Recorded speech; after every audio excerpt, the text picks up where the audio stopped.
In this section, I will tell you about the ancient Turks. Throughout history, Turks have carried civilizations and established new civilizations. To be realistic, if we remove the Turks from world history, there isn't much left. They have infiltrated almost every nation in the world and shared their culture.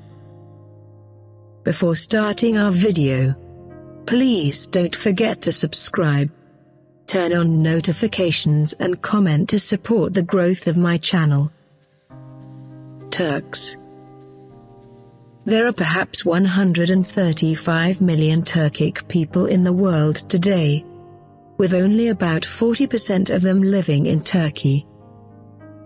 They are scattered across Central Asia, Eastern Europe, the Middle East and Northern and Western China, making them one of the most widely scattered races in the world. All these people descended from a small tribe of horsemen that originated in the Altai region. The word Turk is derived from the Chinese character Turku, which means forceful and strong. The Chinese believed these Turks descended from wolves and the Great Wall of China may have been built to keep them out.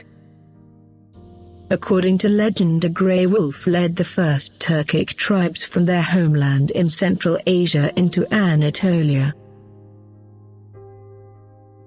Turks have been known throughout history for their fierceness and fighting skills. Most of the warriors in the Mongol armies were Turks. Turks also dominated the Mamluk forces and beefed up the Persian Safavid and Indian Mughal armies. Turkic tribes were a threat to the Byzantines and Persians starting in the A.D. 6th century. They absorbed Islam during the Arab invasions which began after Muhammad's death in 632. Origin of the Turks. The first Turks were nomads who spoke a Neuro-Altai tongue similar to Mongolian, Finnish, Korean and Hungarian. Other Turkic people include the Uzbeks in Uzbekistan, Kyrgyz in Kyrgyzstan, Turkmen in Turkmenistan, Kazakhs in Kazakhstan, Mongolians, Tatars in Russia, Uyghurs in Western China, Azeris in Azerbaijan, Yakuts in Siberia. Some even regard Koreans and Hungarians as the relatives because their languages are similar. Dennis Siner wrote in the Cambridge History of Early in Eurasia, in the 540s there appeared on the Chinese horizon a people previously barely known which, within a few years, not only changed the balance of power in Mongolia, the traditional basis of great nomad empires, but also introduced into the scene of Eurasian and world history an ethnic and linguistic entity which in earlier times could not be identified or isolated from other groups showing the same cultural characteristics. It bore the name Turk, an appellation left in legacy to most later peoples speaking a Turkic language. It stands to reason that the Turks of Mongolia were not the products of spontaneous generation and that one must, by necessity, reckon with other Turks living there or elsewhere in centuries preceding the foundation of the empire bearing their name.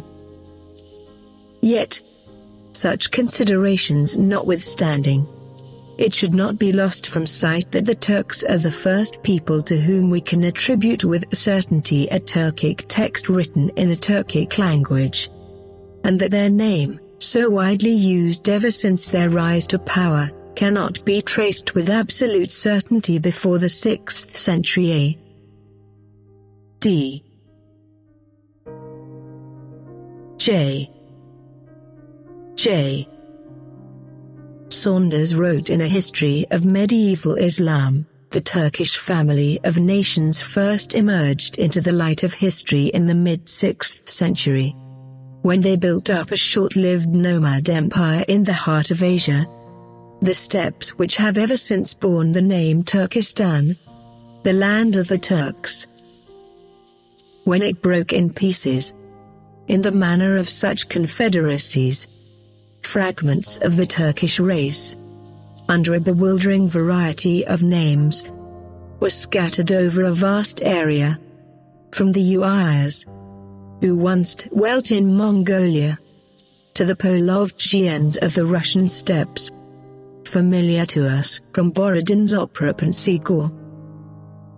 Despite the wide differences between them, some came under Chinese, others under Persian influence, some were pure nomads, others were settled agriculturists. They all spoke dialects of the same tongue, they possessed common folk memories and legends. In religion they were shamanists, and they reckoned time according to a 12-year cycle named after animals, events being placed in the year of the panther, the year of the hare, the year of the horse, and so on.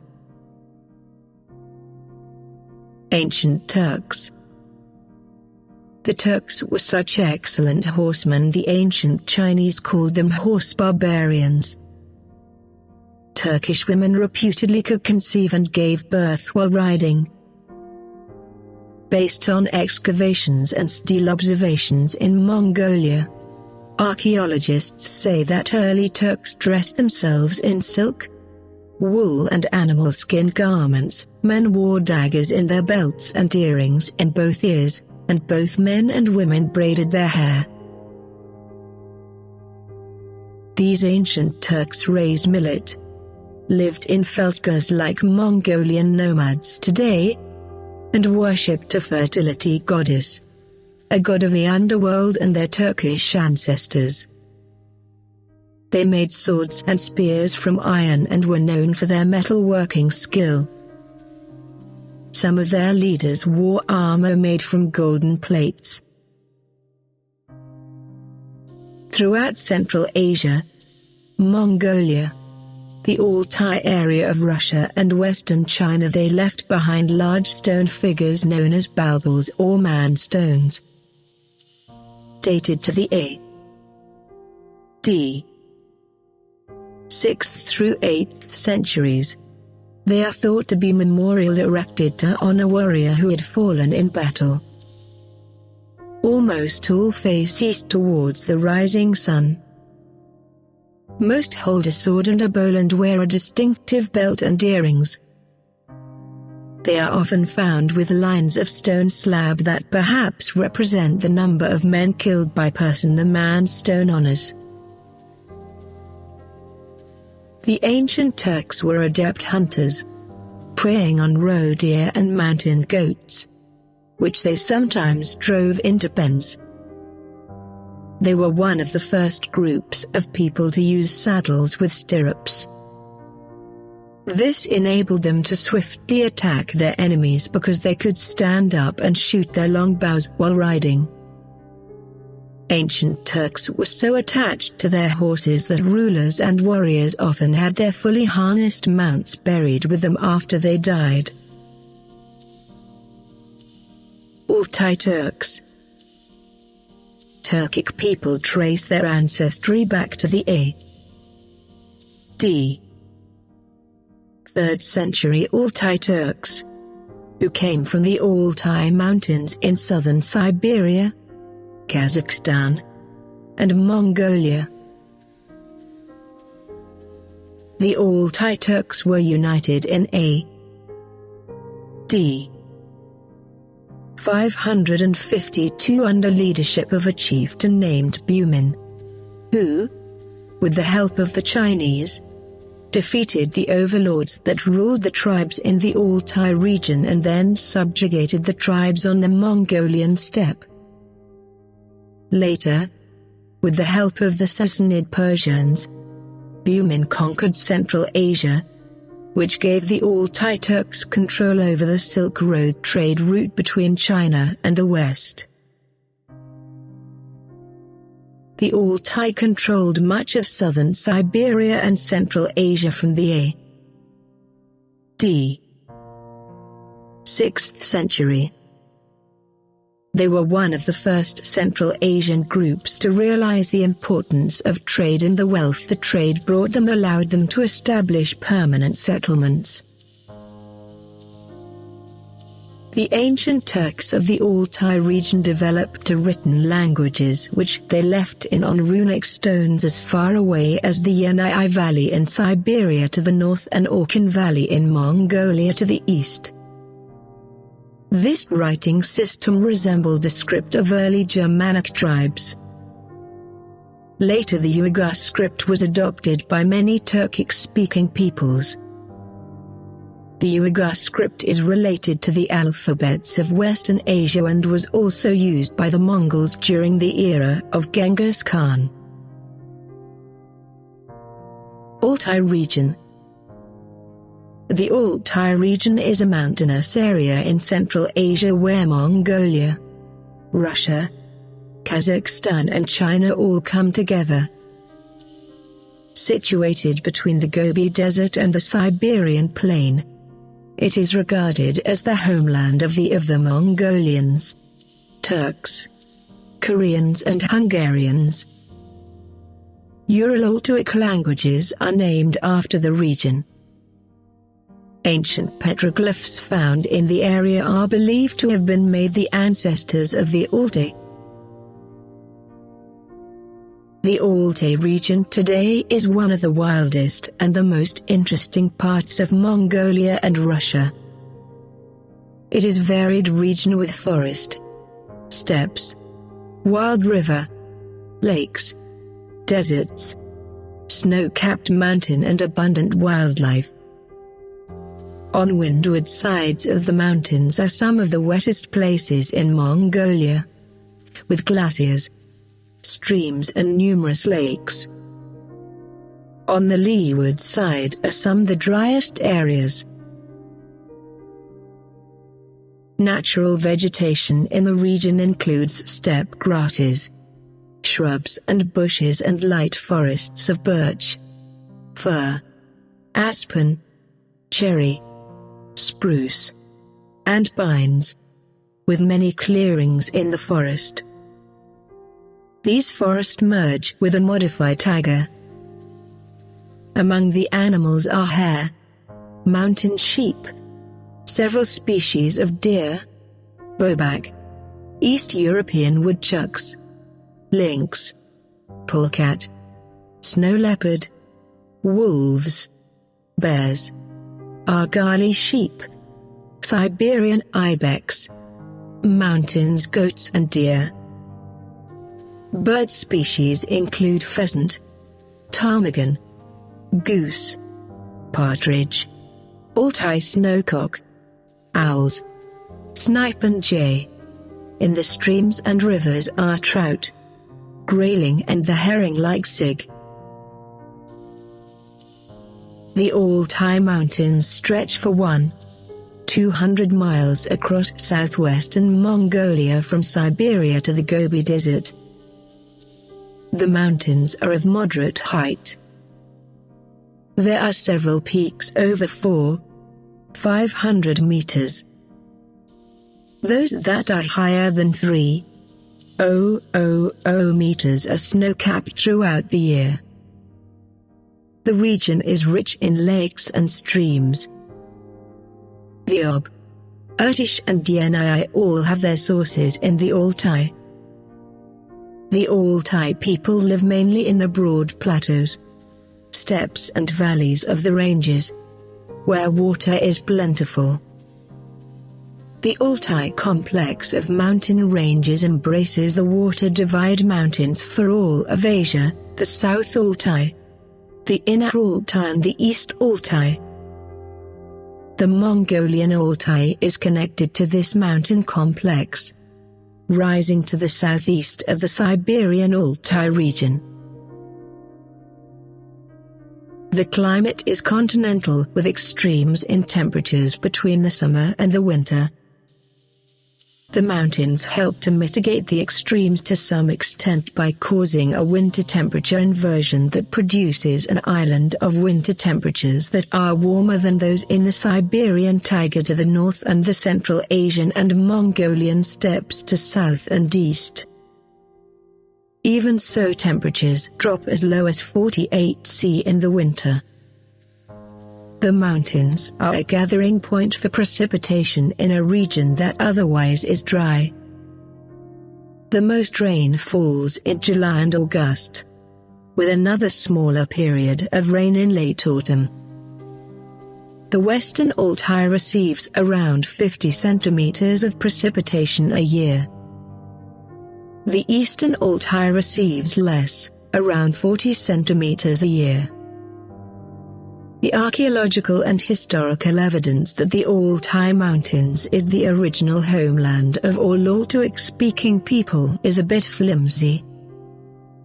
The argument is based on simple geography, the fact that it lies at the center of a scattering of Turkic-speaking peoples. In the first millennium B.C., the Altai were inhabited by pastoral nomads who domesticated sheep, horses and other animals. Seepers-Erik. History. Historical and archaeological evidence indicate that the people that lived here from 5th to the 1st centuries B.C. were a herding people under the rule of chief or king. These people had contact with peoples in Central Asia.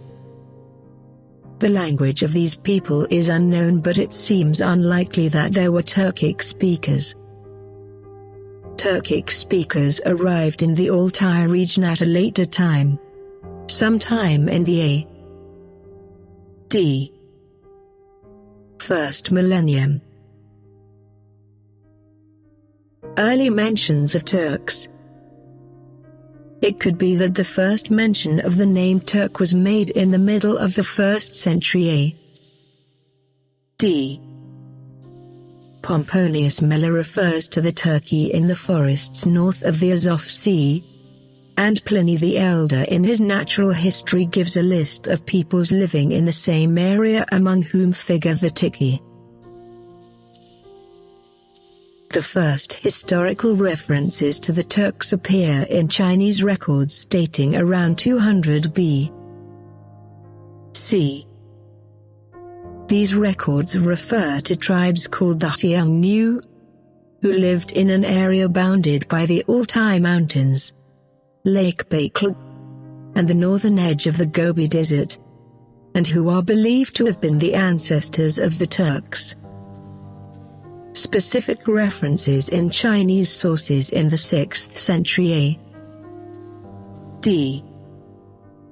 identify the tribal kingdom called Tuk located on the Orkhon River south of Lake Baikal. The Khans of this tribe accepted the nominal suzerainty of the Tang dynasty. The earliest known example of writing in a Turkic language was found in that area and has been dated around A.D. 730. Other Turkish nomads from the Altai region founded the Turkic Empire, a confederation of tribes under a dynasty of Khans whose influence extended during the 6th through 8th centuries from the Aral Sea to the Hindu Kush in the land bridge known as Transoxania. The Turks are known to have been enlisted by a Byzantine emperor in the 7th century as allies against the Sasanians. In the 8th century, separate Turkish tribes, among them the Oghuz, moved south of the Oghuz River, while others migrated west to the northern shore of the Black Sea. Rise of the ancient Turks. Northern Y was disintegrating rapidly because of revolts of semi-tribal to military forces that were opposed to being Sinicized, when disaster struck the flourishing Rouran Empire. The Turk a vassal people, known as Jujut Chinese chroniclers, revolted against their Rouran rulers. The uprising began in the Altai Mountains, where many of the Turk were serfs working the iron mines. Thus, from the outset of their revolt, they had the advantage of controlling what had been one of the major bases of Rouran power. Between 546 and 553, the Turks overthrew the Rouran and established themselves as the most powerful force in North Asia and in Eurasia. This was the beginning of a pattern of conquest that was to have a significant effect upon Eurasian history for more than 1,000 years. The Turk were the first people to use this later widespread name. They are also the earliest Eurasian people whose language is known, because they left behind Orcan inscriptions in a runic-like script, which was deciphered in 1896. It was not long before the tribes in the region north of the Gobi, the Eastern Turk, were following invasion routes into China used in previous centuries by Xiongnu, Xianbai, Tuba, and Rouran. Like their predecessors who had inhabited the mountains and the steppes, the attention of the Turk quickly was attracted by the wealth of China. At first these new raiders encountered little resistance, but toward the end of the 6th century, as China slowly began to recover from centuries of disunity, border defenses stiffened. The original Turk state split into eastern and western parts, with some of the Eastern Turk acknowledging Chinese overlordship. Early Turkish states. For a brief period at the beginning of the 7th century, a new consolidation of the Turk, under the Western Turk ruler Tadu, again threatened China. In 601 Tadu's army besieged Qing'an, then the capital of China. Tadu was turned back, however, and, upon his death 2 years later, the Turk state again fragmented. The Eastern Turk nonetheless continued their depredations, occasionally threatening Qing'an. The Turks began their rise to power when one of their leaders was denied the hand of daughter from another tribe, the Wanjuans, who enlisted the Turks' help. The leader married a daughter of Chinese group who united with Turks to break the Wanjuans.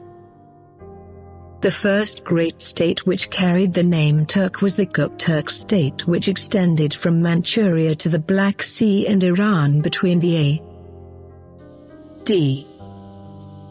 6th and 8th centuries.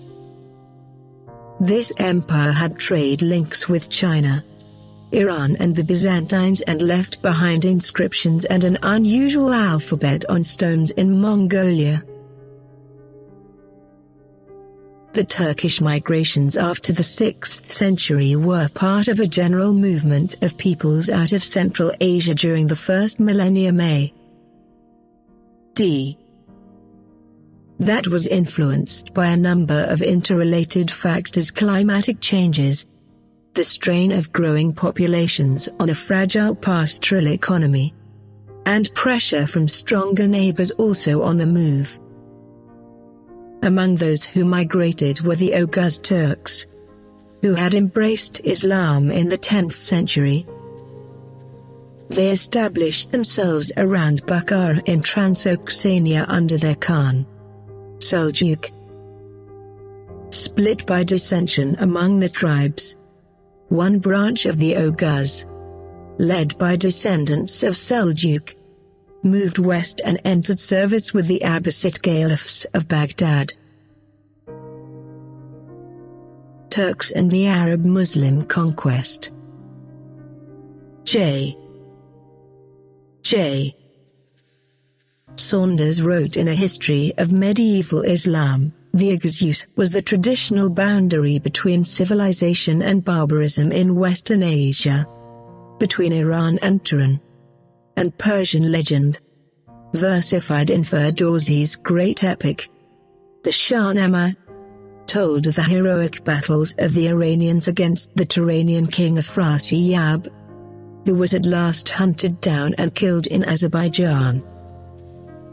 When the Arabs crossed the Oghuz after the fall of the Sassanids, they took over the defense of Kan against the barbarian nomads and pushed them back beyond the Jaxartes.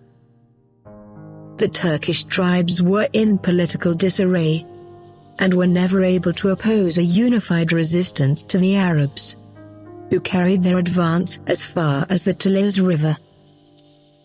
For nearly 3 centuries Transoxiana, or as the Arabs called it, Mawara al-Nahr, that which is beyond the river, was a flourishing land, free from serious nomadic incursions, and cities like Samarkand and Bukhara rose to fame and wealth. From the 9th century onwards the Turks began to enter the Caliphate, not en masse, but as slaves or adventurers serving as soldiers. They thus infiltrated the world of Islam as the Germans did the Roman Empire. The Caliph Mu'tasim was the first Muslim ruler to surround himself with a Turkish guard. Turkish officers rose to high rank, commanding armies, governing provinces, sometimes ruling as independent princes. Thus Ahmad b. Tulan seized power in Egypt in 868, and a second Turkish family, that of the Ikshidids, ran the same country from 933 until the Fatimid conquest in 969. The disintegration of the Abbasid Empire afforded ample scope for such political adventurism. But so long as Transoxiana was held for civilization, the heart of Islam was safe from a massive barbarian breakthrough. When the caliphs ceased to exercise authority on the distant eastern frontier, the task was shouldered by the Samanids, perhaps the most brilliant of the dynasties which took over from the enfeebled Abbasids. In the end it proved too heavy a burden, and the Samanid collapse at the end of the 10th century opened the floodgates to Turkish nomad tribes, who poured across both Jaxartes and Oghuz into the lands of the Persians and Arabs. // Central Asia in the early Turkish period. J. Saunders wrote in A History of Medieval Islam, despite their brief rule of little more than 100 years, the Samanids had much to their credit. Of Persian origin, they set up a strong centralized government in Khorasan and Transoxiana. With its capital at Bukhara, they encouraged trade and manufactures, they patronized learning, and they sponsored the spread of Islam by peaceful conversion among the barbarians to the north and east of their realm. It was during their time that the vigorous and commercially minded Vikings gained possession of Russia, and traded their furs and wax and slaves in the markets of the south in exchange for textiles and metal goods. Evidence of this traffic being provided by the hoards of Arabic coins dug up in Sweden, Finland and North Russia. One of the main international trade routes of the age ran through the territory of the Bulgars, a Turkish race living in the region of the Middle Volga, who accepted Islam before 921, in which year a mission from the Caliph Muqtadir visited them and reported on life among this most northerly of Muslim peoples. The Bulgars in turn tried to convert the Russians, but Vladimir of Kiev decided in 988 in favor of Christianity, thereby barring Islam's advance into Eastern Europe. Most probably the Bulgars were converted by merchants from the Samanid kingdom, who also brought the faith to the Turks beyond the Jaxartes, nomads who did a brisk trade in sheep and cattle with the frontier towns. About 956 the Seljuks, destined to so glorious a future, embraced Islam, and in 960 the conversion of a Turkish tribe of 200 Odents is recorded. Their precise identity is unspecified.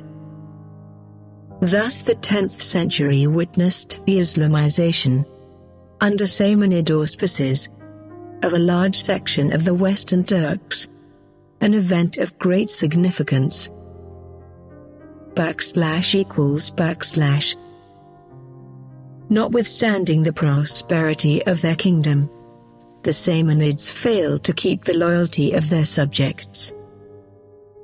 Their heavily bureaucratized despotism was expensive to maintain, and the burden of taxation alienated the Dihans, on whose support the regime depended.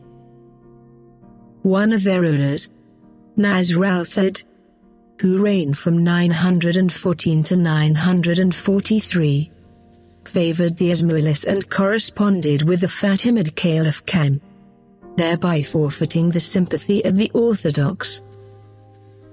Following the example of the Abbasids, they surrounded themselves with Turkish guards, whose fidelity was far from assured. Muhammad of Ghazna. J. Saunders wrote in A History of Medieval Islam, in 962 one of their Turkish officers, Altai, seized the town and fortress of Ghazna, in what is now Afghanistan, a wealthy commercial center whose inhabitants had grown rich on the Indian trade and set up a semi-independent principality. He died in the following year, and after an interval another Turkish general, Sebüktagan, won control of Ghazna in 977 and founded a dynasty which gained immortal luster from his son Muhammad. The Samanid kingdom fell into anarchy. The Karakanids, a Turkish people of unknown antecedents, crossed the Jaxartes and captured Bukhara in 999, while Muhammad of Ghazna, who had succeeded his father Sebüktagan 2 years earlier, annexed the large and flourishing province of Khorasan. Thus Persian rule disappeared along the eastern marches of Islam, and Turkish princes reigned in Khorasan and Transoxiana. Barbarians through their might be, they found a certain favor with their subjects. They stood for order. They allowed Persian officials to run the government. They protected trade. They were Orthodox Sunnite Muslims, and they professed themselves ardent champions of the faith against heretics and unbelievers. The fame of Muhammad of Ghazna rests upon his expeditions into India. In the 30 years between 1000 and his death in 1030 he led some 17 massive raids into the Indus Valley and the Punjab. Ghazna was an admirable base for such attacks. The vast Indian subcontinent was a mosaic of principalities great and small. No strong state existed capable of throwing back the invader, and there was no trace of national consciousness. Muhammad's motives were a mixture of cupidity and religious zeal. When he was looting Hindu shrines he could claim to be destroying idolatry in the name of God and his prophet, and he received congratulations and honors from the Caliph for his services to the faith. He fought not only against the unbelievers of Hindustan but against the Ismaili heretics, among them the Muslim ruler of Multan. His most celebrated exploit was the capture of Somnath in Gujarat in 1025, where he stormed the temple of Shiva, one of the most richly endowed in India. and leveled it to the ground amid frightful carnage. Ghazna was flooded with Indian plunder, and the multitude of prisoners was such that they were sold as slaves for 2 or 3 dirhams apiece. Some of the wealth was used to promote art and learning, and the court of Muhammad was adorned by such notabilities as Ferdowsi, Persia's greatest epic poet, Biruni, the most distinguished scientist of the age, and Yubi, the historian of the reign. /= 2 consequences of immense importance flowed from Muhammad's repeated incursions into India. First, the collapse of Hindu resistance in the Punjab turned this province into an area of Muslim settlement and exposed the whole Gangetic plain to invasion from the northwest. The early raids up and down the Indus in the days D. Muhammad b. Qasim had only touched the fringe of a vast country, but Muhammad's expeditions penetrated deep into Hindustan, disorganized its defenses, and opened the way to later Muslim invaders, from the Ghurids to the Mughals, who gradually brought all northern and central India within the domain of Islam. Secondly, the preoccupation of Muhammad and his son and successor Masud with their Indian campaigns left them little time or opportunity to observe and check the steadily mounting pressure of Turkish nomads along the Oxus. While their backs were turned, so to speak, the Seljuks rose to prominence and power in their rear and become the masters of all Western Asia. /= Turkish tribes in the Middle Ages. Dominant Turkic tribes in the 10th, 11th and 12th centuries included the Uyghurs, Khazars, Kipchaks and Seljuks. The Mongols were slightly related to Turkic groups. One of the main differences between the Mongols and the Turks is that the Mongols tended to return home after their conquests while the Turks tended to stay in their conquered lands. The Russians lumped the Mongols, Tatar and Turks together and called them Tatars. All the Turkic tribes converted to Islam except for the reindeer-herding Yakuts in Siberia and the Chuvash in the Volga region of Russia. But the wolf mythology stayed with them. 9th century stelae in Mongolia show young Turkic children suckling from the teats of a mother wolf like Romulus and Remus. And the Osmanli Turks, the forebears of the Ottomans, marched with banners depicting a wolf's head when they conquered their way from Central Asia to the outskirts of Constantinople. In the 11th, Turkish tribes began invading Western Asia from their homelands in Central Asia. The strongest of these tribes was the Seljuks.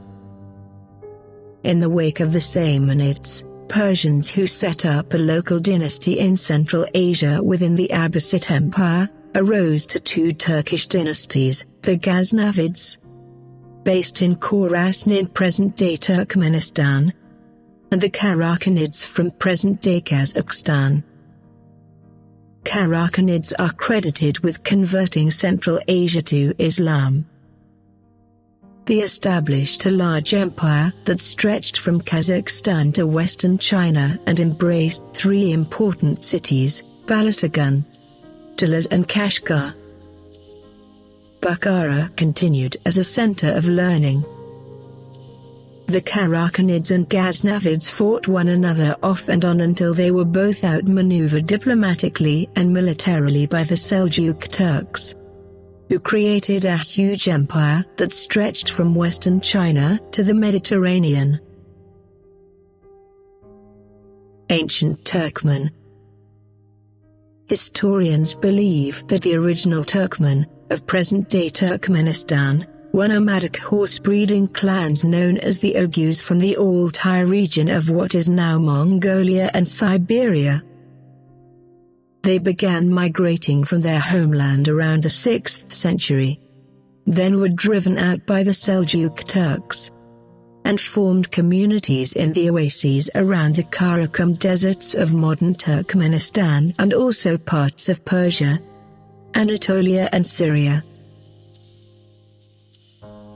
The Orgs first appeared in the area of Turkmenistan is the A.D.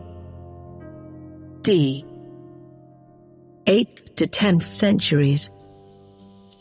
According to legend, Turkmen are descended from the fabled Orgus Khan, or the warriors, who formed clans around his 24 grandsons. The name Turkmen first appeared in 11th century sources. It referred to groups among the Oghuz that converted to Islam. During the 13th century Mongol invasions, they fled to remote areas near the shores of the Caspian Sea. That they remained relatively isolated. Unlike many other Central Asian peoples, they were not influenced much by Mongol culture or political traditions. In the 11th and 12th century, Orgs Turkmen established the Khurasan and Khorasan Khanates, the core of the future Turkmen nation. In the 15th century, what is now Turkmenistan was divided between the Kievan and Bukharan Khanates and Persia.